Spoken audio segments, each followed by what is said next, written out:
L'objectif de l'association, c'est en apprenant aux gens à faire pousser des légumes, c'est dans 3 endroits principalement. Donc le premier, c'est dans les écoles et les collèges, pour toucher les enfants qui sont finalement l'avenir et donc leur apprendre les gestes basiques de la culture en mettant en place des potagers dans les écoles et en faisant des ateliers.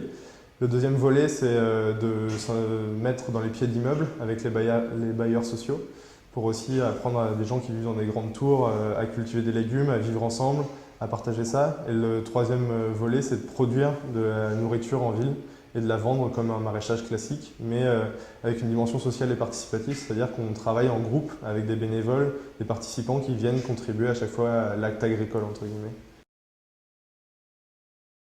Je crois que le constat de mon engagement, c'était l'idée qu'on entend beaucoup de choses dans les instances, on entend beaucoup d'envie de changer les choses, et que finalement on ne s'y retrouve pas toujours au quotidien, et qu'on a souvent peur de ne pas savoir comment faire.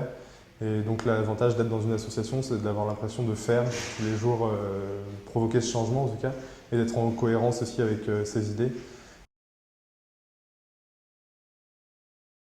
Deux choses, la première c'est qu'on entend beaucoup autour de nous, j'ai envie de m'engager et je ne sais pas comment faire. Donc je pense que mettre en place un observatoire qui permette à tous les citoyens de savoir à côté de chez eux, ou en tout cas à partir d'une thématique, trouver facilement ce qu'ils peuvent faire. Parce qu'on ne demande pas forcément à tout le monde d'avoir envie de faire de l'agriculture, mais si c'est de l'éducation, si c'est du logement, si les gens ont envie de s'impliquer n'importe comment, qu'ils le fassent. Et la deuxième chose, c'est la mise en réseau. Je pense que ça ne sert à rien de vouloir en permanence essayer de chercher des bonnes idées. Elles sont là, elles existent en France, en Europe, à Paris, n'importe où.